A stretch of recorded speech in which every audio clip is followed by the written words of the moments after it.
Hola amigos, ¿cómo están? Les doy la bienvenida a una nueva edición de Sucedió en el Perú. El programa que veremos es una biografía de Víctor Humareda, uno de los pintores peruanos más importantes del siglo XX y quien representa, pienso yo, en el terreno de la pintura, la conquista de Lima por los provincianos. Él es el pintor, de acuerdo a mi apreciación, de las migraciones. Humareda, adicionalmente, como queda dicho, fue un gran artista y un personaje de lo más simpático y pintoresco. A él está dedicado este programa.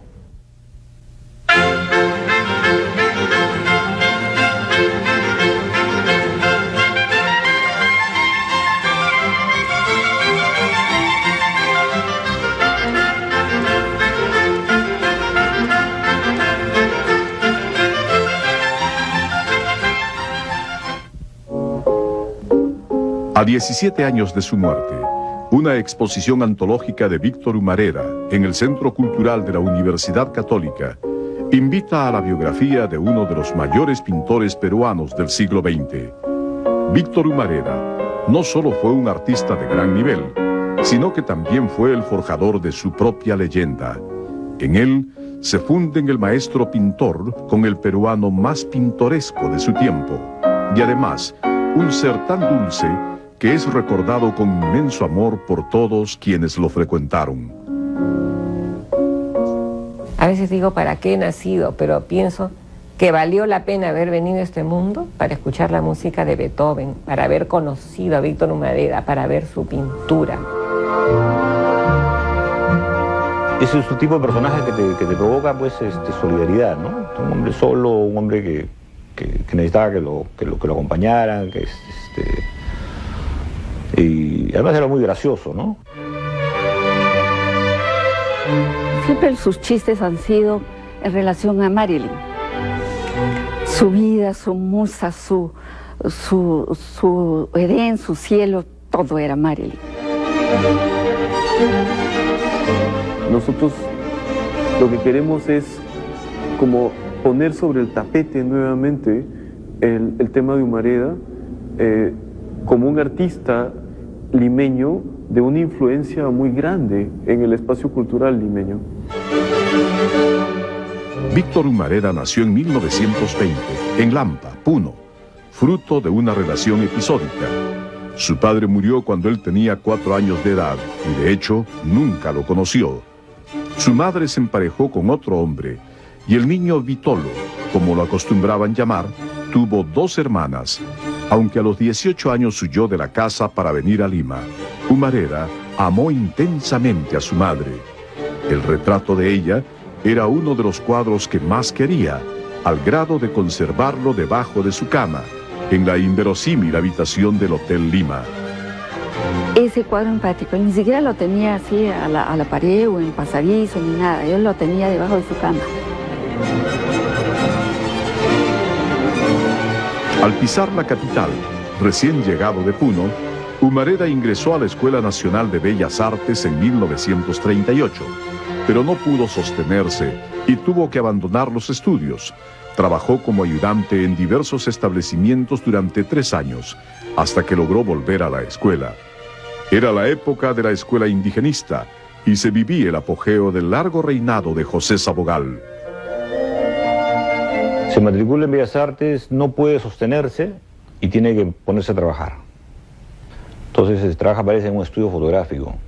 Por ahí leí a un lado que hacía fotos, nunca llegó a manejar cámara, ¿no? Parece que mezclaba químicos, barría el piso, qué sé yo, era un empleado ahí en Surquillo, en un laboratorio fotográfico. Humareda estudió en el taller de Julia Codecido y se graduó con honores, habiendo obtenido la beca a Buenos Aires que se concedía al primer alumno. Durante sus años de estudiante en Lima, se vinculó a la tradición de los grandes maestros de la pintura. Desde aquellos años, Humareda fue un coleccionista de postales de arte y estudiaba cuidadosamente el estilo y la composición de los grandes maestros.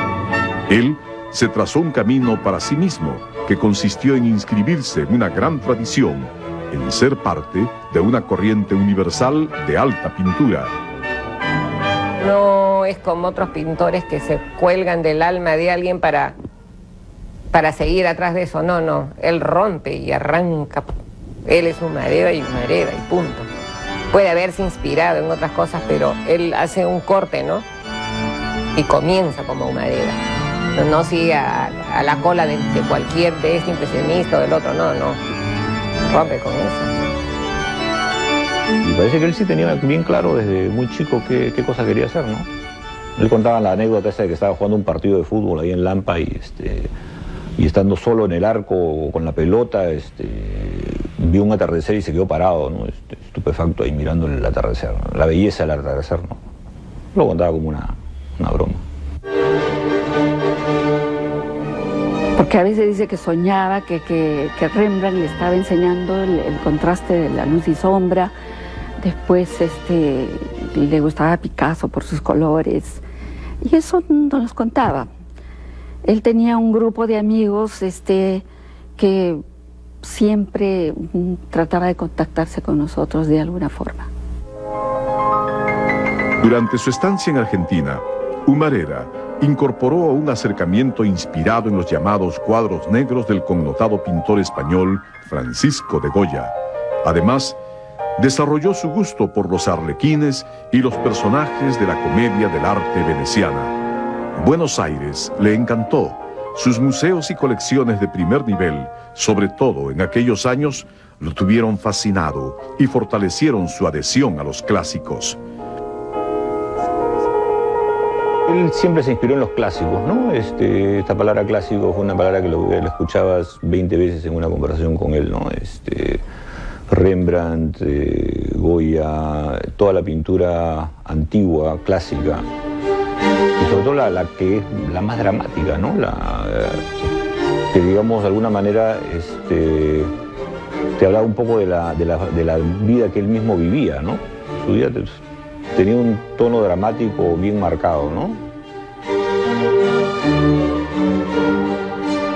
En Buenos Aires encontró uno de los grandes ejes de su trayectoria como pintor.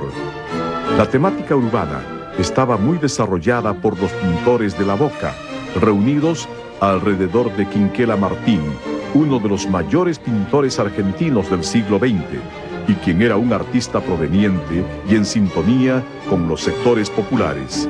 Humareda frecuentó su taller y comenzó el tratamiento de uno de sus temas principales.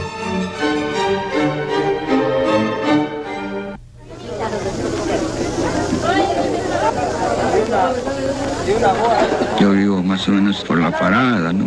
Y veo personajes de mucha fuerza, con miradas muy expresivas. Los pinto tal como son, vendedores ambulantes,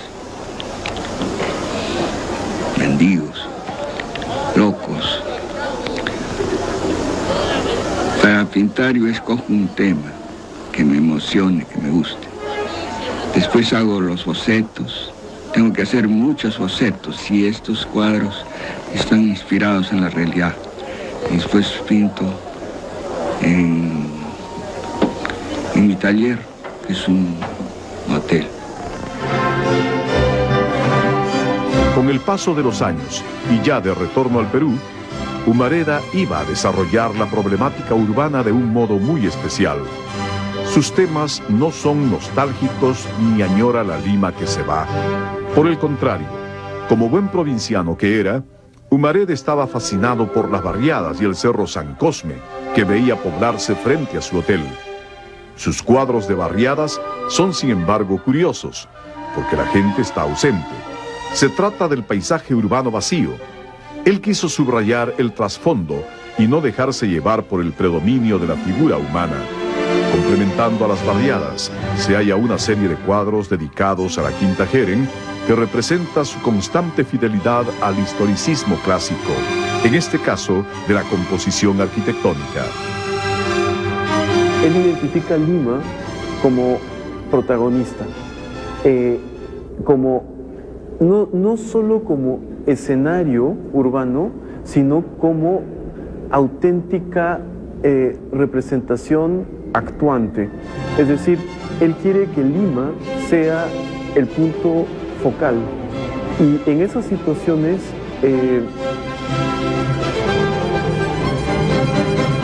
creo que en composición prefiere no distraer ante lo que puede ser la presencia de la edificación o del espacio urbano. Incluso hay muchos cuadros en los que al principio uno no ve personajes. Uno piensa que solamente, por ejemplo, hay farolas o bancas y sugerencias de monumentos, y de pronto, después de mirar un rato, descubres que hay una figura sentada. Hay personajes, pero no le interesa el pulular de la gente, no le interesa lo que podríamos llamar la masa humana. Lo que le interesa es, y en ese sentido, pues es un heredero neto de esta individualidad romántica, lo que le interesa es el paciente con su soledad, que es como él mismo. Y en esas situaciones, obviamente, no es la ciudad hormigueante, sino es la ciudad del individuo con sus dilemas.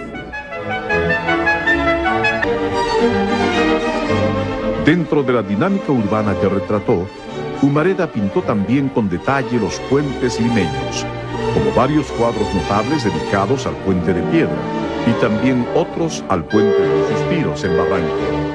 En su etapa tardía, Humareda dedicó varias pinturas al distrito de Barranco, enamorado de sus esquinas y rincones tradicionales. Para aquel entonces, Humareda ya era uno de los mayores exponentes de la cultura popular urbana en plena ebullición. En la pintura peruana, él expresa mejor que nadie la conquista de Lima por los provincianos. Le gustaba salir a las calles, ver cómo la gente luchaba por vivir. O sea, veía a los fruteros, a toda esa gente que está por el centro de Lima, los zapateros y todo eso. Y parece que observaba mucho eso. Por un lado, le daba mucha angustia esa injusticia, y por otro lado, un día nos llamó y nos dijo, no sé, he descubierto algo. ¿Qué he visto? La lucha por la vida tiene mucho color. Voy a pintar. Y justamente sus pinturas tienen mucha fuerza, mucha vivencia, sobre todo de la vida cotidiana. Por eso que sus pinturas dicen mucho. Y lo que tienes tú es más bien un pintor que a partir de fines de los años 40, de la década de los 50, se le mete en la cabeza que una relación, siendo él puneño, provinciano, una relación amor-odio, me imagino yo, con una ciudad como Lima, va a regir en su existencia de pintor y va a dedicar una parte sustancial de su producción pictórica a esta ciudad, que es algo que no había ocurrido antes. Y andábamos juntos, andábamos por la Plaza 12 de Mayo. Nos gustaba ir por la Plaza 2 de Mayo porque escuchábamos los discos que vendían en las casetas, la música que se escuchaba por las calles. Las demás personas se han formado una imagen de mí, de repente no soy eso. Es el ser para el otro, ¿no? De Sartre. En cambio, yo, como tengo mucha imaginación, vivo así como estoy, vivo feliz. Además, si viviera en otra forma, ya no sería don Víctor Humareda.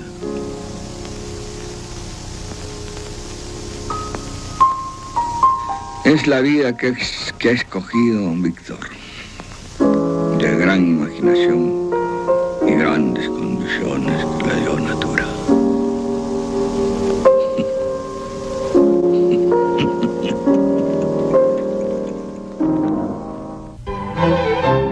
Desde comienzos de los años 50, Humareda se fue a vivir al Hotel Lima, situado en La Parada, donde alquiló una habitación que mantuvo por más de 35 años, hasta su muerte. Tuvo una relación muy especial con ese hotel. Se llevaba muy bien con los cuartereros y demás dependientes, pero sus relaciones eran pésimas con el administrador. Se gritaban casi a diario y estas peleas lo animaban. Él pagaba su habitación diariamente y muchas veces estuvo amenazado de ser echado a la calle. Solo tenía un cuarto, que a la vez era dormitorio y taller. Ahí el desorden era monumental. Entre la cama siempre revuelta, la mesa y el caballete se encontraba un espacio abigarrado, atravesado por papeles, libros, apuntes, colores y telas. En medio de un caos aparente, el artista sabía orientarse con facilidad, y él solo encontraba sus cosas en ese estado imposible para cualquier otro. Él en su maravilloso desorden encontraba todo, como todos los desordenados, pues. Todo lo encontraba. Yo decía, ¿cómo? Pero Víctor, en este espacio tan chico, ¿cómo puedes sacar esta obra maravillosa si para verla a distancia un cuadro tenía que sacarlo al corredor, ponerlo al fondo y mirar de lejos, saca, mete el cuadro, saca, ay, Dios mío. Y yo decía, las arañas han de ser tus íntimas amigas cuando no te han picado nunca en tantos años, porque ese cuarto estaba papeles, había que caminar subiendo para acá, para allá, pero ahí encontraba todo, pues. Tenía apuntes, papeles, bajo la cama guardaba cosas, tenía sus ¿cómo se llama? Las cajas de los colinos en rumas, no sé por qué guardaría Víctor eso, ¿no? Sus pomos de disolvón linctus. Guardaba en cantidad, Dios mío, qué almacén, me daba ganas de agarrar y botar algunas cosas. Ahí encontraba las caras, en primer lugar el hombre trabajador, ¿no?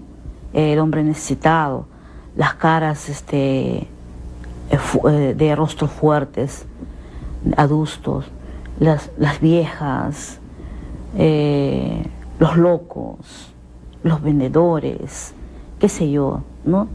Los trapos viejos, encontraba bastante color en la parada. Nosotros íbamos a buscar trapos viejos en la parada. Entonces, y él buscaba los más viejos y a veces los trapos sucios.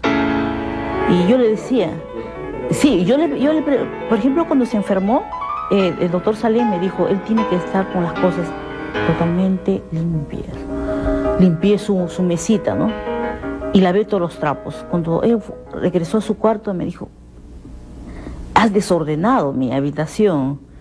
Entonces se amargó un poco conmigo, pero yo según yo lo había ordenado, lo había limpiado. Has desordenado, en mi desorden está mi orden, me dijo. Has lavado mis trapos, me dijo, pero Víctor, estaba muy sucio y tú tienes que estar totalmente limpio, tú estás recién operado. Me dijo, pero en la suciedad encuentro más color. Humareda tenía un carácter muy especial. Si alguien le pedía una cita, invariablemente la convenía para el jueves de 2 a 4 de la tarde. En ese momento, se hacía el cambio de sábanas del hotel y él personalmente estaba presente cuando el cuartelero entraba a su cuarto. Era desconfiado y no quería que nadie entrara en su ausencia. Ese cuarto fue para él una fuente constante de inspiración, de un modo semejante al cuadro de Van Gogh en Arles. Humareda representó su cuarto en la parada en una serie de pinturas muy bien logradas. En unas, partiendo del mismo punto de Van Gogh, y en otros, invirtiéndolo, mostrando un estudio profundo de los maestros del impresionismo. Tampoco se puede desligar en esa visión de Humareda la historia del arte. Es decir, hay ciertos sitios que él va a mirar porque ya lo miró de alguna manera algún pintor que él admira. En las cosas que él elige porque se siente atraído a ellas, él creo que tiene muy claro que la atracción está claramente definida porque ya hay un precedente pictórico también. Yo estaba caminando con una redactora, Liliana Rojas, estábamos yendo a almorzar y se nos cruza Humareda ahí en el Parque Washington, salía de un consultorio. Le digo, mira, ese es Humareda, lo abordamos. Nos fuimos ahí a un café, todo él tomó manzanilla como siempre. Yo le hice unas fotos, pero esas fotos no me convencieron para nada y le pedí que quería para hacerle fotos en su taller, en Hotel Lima. Entonces me dijo, dime, puedes ir cualquier jueves entre 4 y 6 de la tarde. Entonces cuando fui a verlo me enteré pues, que entre 4 y 6 de la tarde eran las horas y el día de la semana en que cambiaban las sábanas en el hotel. En ese hotel cambiaban las sábanas una vez por semana. Y a esas horas él estaba ahí porque él tenía que estar presente cuando abrían los cuarteleros su cuarto, pues, ¿no? Un tipo muy desconfiado, casi paranoico, con respecto a sus cosas, ¿no? Sus cuadros. Bueno, también en un cuarto pues, de 4 por 2 metros tenía toda su vida, o sea, estaba todo. Entonces era muy, muy cuidadoso, ¿no? Entonces lo fotografié esa vez. Ya cuando estaba a punto de salir la revista, lo llamé para llevarle un ejemplar. Y nos fuimos, me acuerdo, lo llevé al Versalles a almorzar. Y le regalé unas 10 imágenes, ¿no? Cosa que al parecer nadie había hecho, nadie que lo había fotografiado, lo había entregado. Y a él le gustaron las fotos, ¿no? Pues, siéntate ahí, me hizo un apunte. Me lo dio. ¿De intercambio? Parches, claro. O sea, él le gustaba estar con sus cuentas claras, azules, ¿no? También era lleno de temores, Víctor.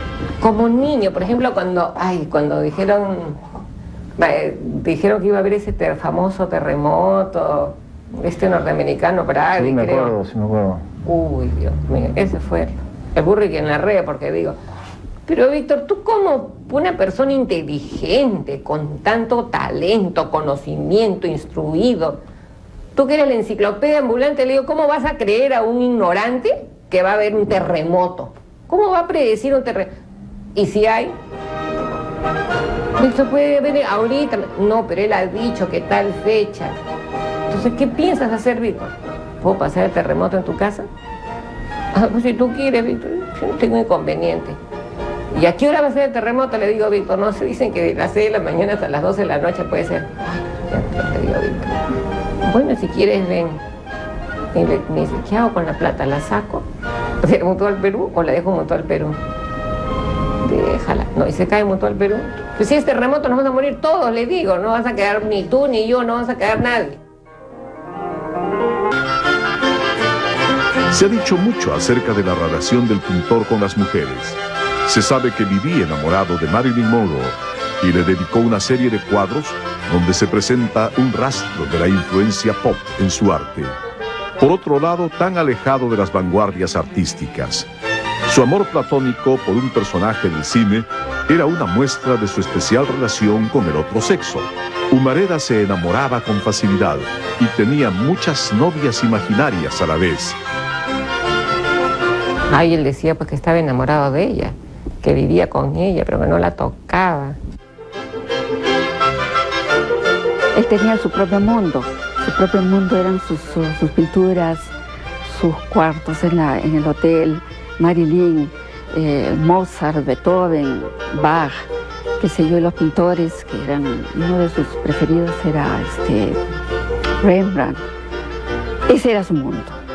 Él buscaba a sus amigos, o sea, supongamos, nos consideraba a nosotras, a mí y a mi hermana, sus amigas, y exigía también en el sentido de que a cualquier hora, brum, tocaba el timbre y nos decía, quiero escuchar a Beethoven.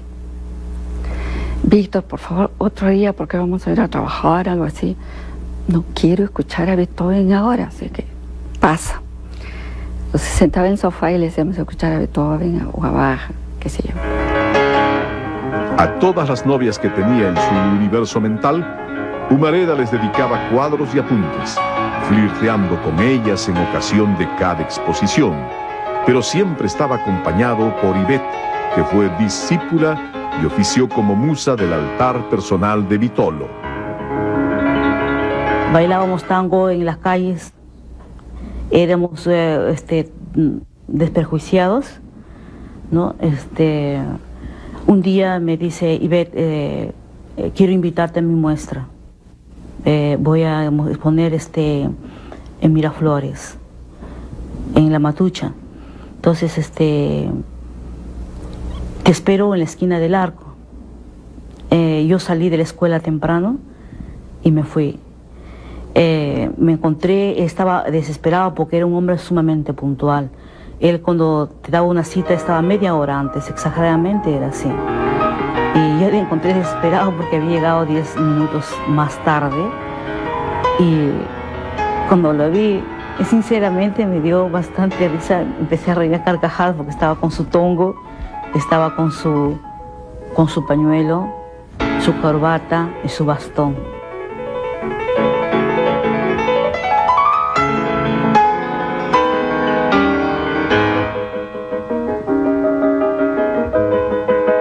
Además de las muchas novias con las que el pintor contaba, estaban también las prostitutas, con quienes convivió manifestando un cariño y comprensión infinitos por la más antigua de las profesiones.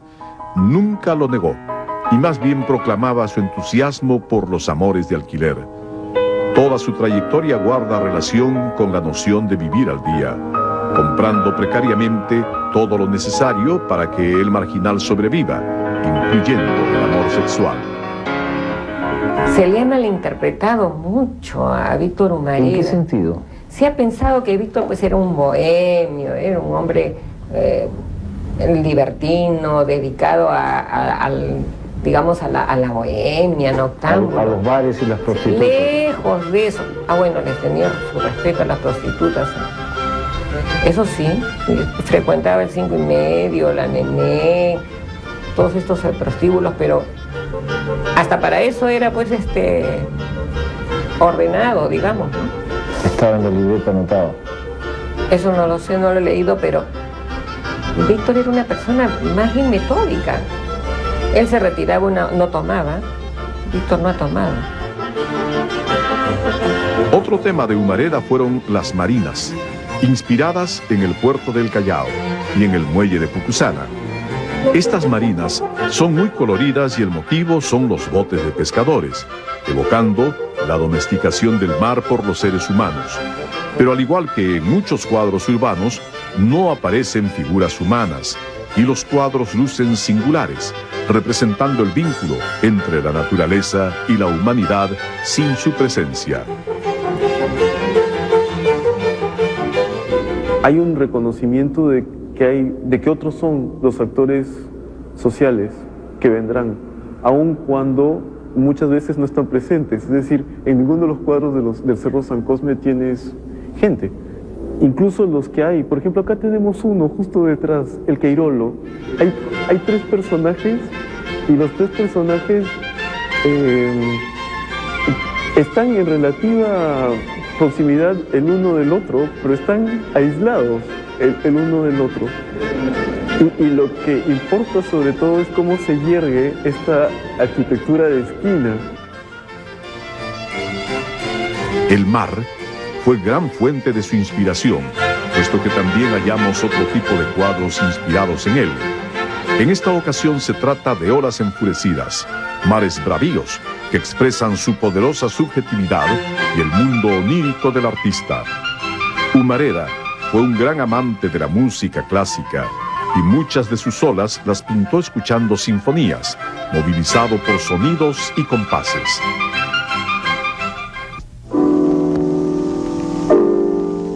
Para mí el arte es un apostolado. Yo estoy imbuido de belleza. Amo mucho la vida. Todo lo que me inspira me emociona.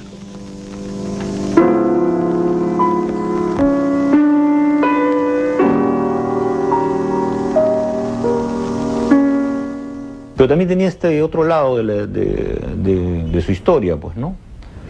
Esta vida media bohemia, un poco la facha que él tenía de borrachín, digamos, ¿no? Un poco descuidada. Mucha gente me ha dicho que él era alcohólico, ¿no? Solamente por su pinta, ¿no? Pero a él nunca lo vi tomar, nunca lo vi ebrio. Y de la gente que yo conozco, tampoco nadie lo ha visto tomar, ¿no? Tomaba manzanilla y punto. Bueno, y su café con leche, así, en vaso grande, ¿no?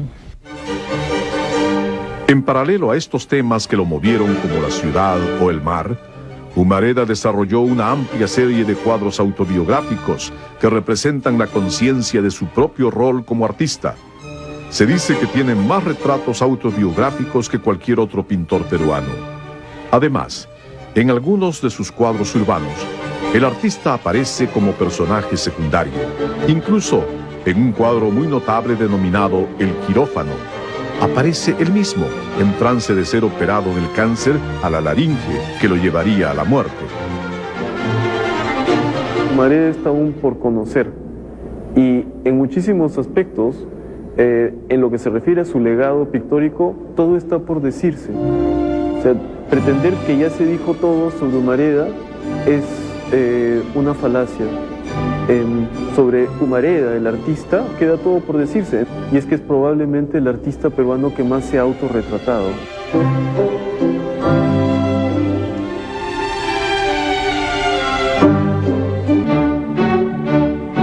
Al llegar la década de los 70, Humareda era ya un personaje mayor de la fauna artística limeña. Las entrevistas periodísticas se multiplicaban y profundizó un tono histriónico que forjó su leyenda. Vestía con terno y corbata oscuros y camisa blanca. A veces adornaba su cabeza con un sombrero bombín. Solía bailar tango en las calles, muchas veces con Ivette, y su rechoncha figura se hizo popular para todo el país, excepto para el administrador del Hotel Lima, que lo castigaba porque sostenía que sus célebres entrevistas mareaban al hotel.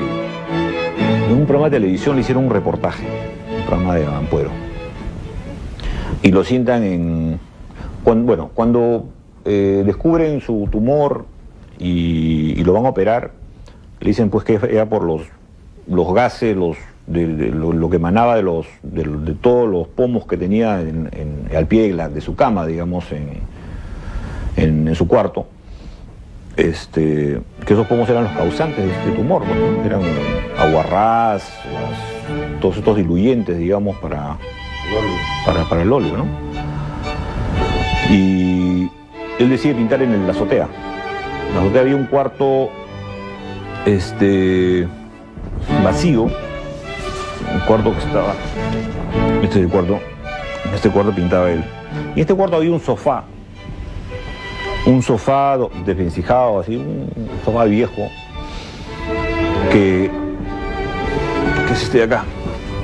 Entonces decía el sillón de Sócrates, él se ponía a meditar, y el cuarto era el cuarto de las meditaciones. Entonces lo filman ahí. Al día siguiente de que se propagaba ese programa, el administrador le esconde el sillón. Dice que Humareda, como siempre, estaba maleando el hotel y lo vuelve a amenazar con echarlo. Esas cosas pues, totalmente Ridículos, delirantes, ¿no? ridículas, delirantes, porque además el tipo sabía quién era Humareda, sabía un tipo que lo venían a buscar, pues, Prestigiado, más bien. muy prestigiado, salía en todos los medios a cada rato y... Humareda nunca estableció una buena relación con las galerías de arte, porque vendía sus cuadros tan rápido como los pintaba. Él vivía al día y llevaba unas libretas donde apuntaba cuidadosamente sus gastos, deudas y pagos a cuenta. Por ello, cuando exponía, la galería juntaba cuadros recientemente pintados, pero que ya habían sido vendidos. Sus exposiciones fueron un éxito social y él gozaba como un niño, pero no ganaba un centavo. No obstante, al final de su vida, su buena fama le permitía disponer de ahorros que estaban colocados en una mutual. Nunca trabajó a través de galerías, jamás. Él, por ejemplo, pintaba para un señor X y luego nos llamaba a todos los amigos y nos decía, estoy pintando un cuadro para fulano de tal, vengan a verlo que ya estoy en la mitad. Entonces íbamos, pues porque nos llamaba con insistencia, íbamos hasta el hotel y efectivamente estaba en el pasadizo el cuadro, lo veíamos y aquí le voy a poner el rojo, aquí le voy a hacer esto y así. Esa era toda su actividad digamos, en la exhibición, entre comillas. Solamente era el pasadizo y directamente pasaba al dueño del cuadro.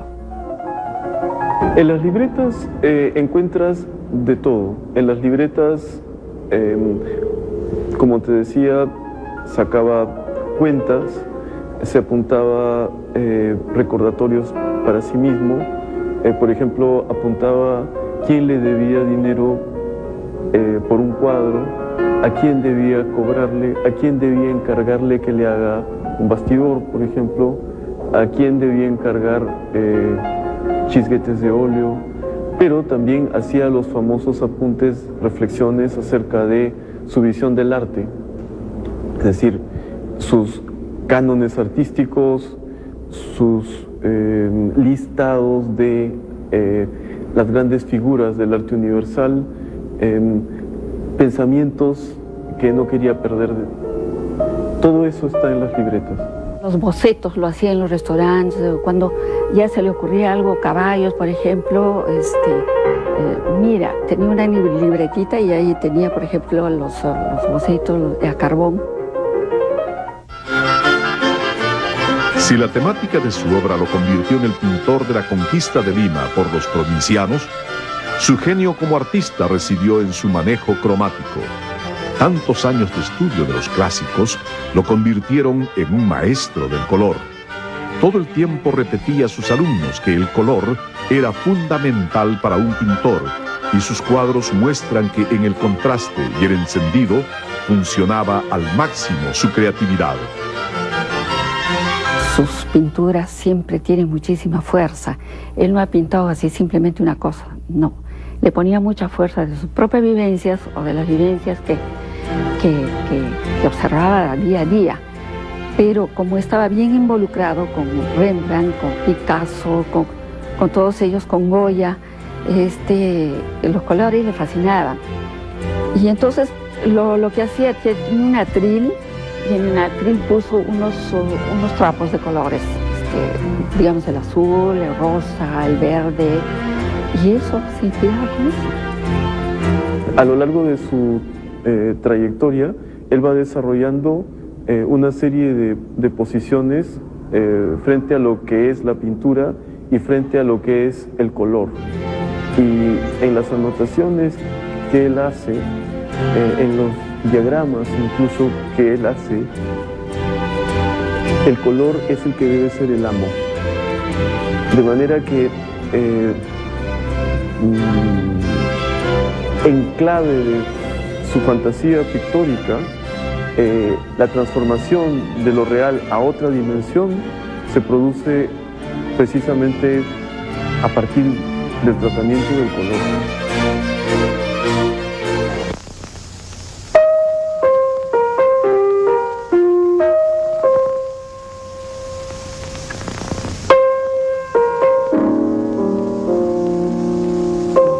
Soy un espíritu solitario. Siempre he pensado en la belleza. La pintura para mí es el color, en un profundo dominio del color. Aparte de eso, de la composición, de la armonía y la elección de los temas. De ahí que en mi vida solitaria pinto arlequines, porque a través de ello expreso mi angustia y mi soledad. Le quitaron, le volaron la manzana y le rasparon las cuerdas vocales. El doctor dice que no quiso raspar más, no quiso quitarle la voz a Humareda porque decía que esto lo iba a destruir, pero que la cosa ya no tenía vuelta para atrás, ¿no? Él salió de neoplásicas y le dio un pronóstico de 6 meses de vida. Llegó a vivir hasta el 86 y el 84, antes del 84 le habían hecho una operación donde ya le sacaron todas las cuerdas, le hicieron una traqueotomía, le pusieron una cánula, eso fue bien terrible, ¿no? Pero siguió viviendo y pintando, amoldándose a todos estas desgracias, digamos, ¿no? Y riéndose como siempre y burlándose de todo el mundo como siempre.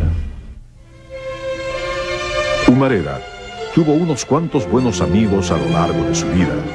Los visitaba sin necesidad de anunciarse y se prendía del timbre apenas llegaba. Cuando entraba era muy demandante y quería que lo atiendan. que le hagan escuchar alguna sinfonía clásica, que le animen la conversación y le preparen algún antojo. Siempre tuvo quienes lo acogían porque era muy querendón y gracioso. Se burlaba de los demás con un humor ácido y corrosivo, como nos gusta en esta ciudad. Maestro del color y dueño de una vida singular, Vitolo Humareda se nos fue en 1986 después de una penosa enfermedad a la laringe. Hasta el último día se mantuvo activo, muriendo de pie como los árboles, cerrando una vida sorprendentemente dinámica y compleja.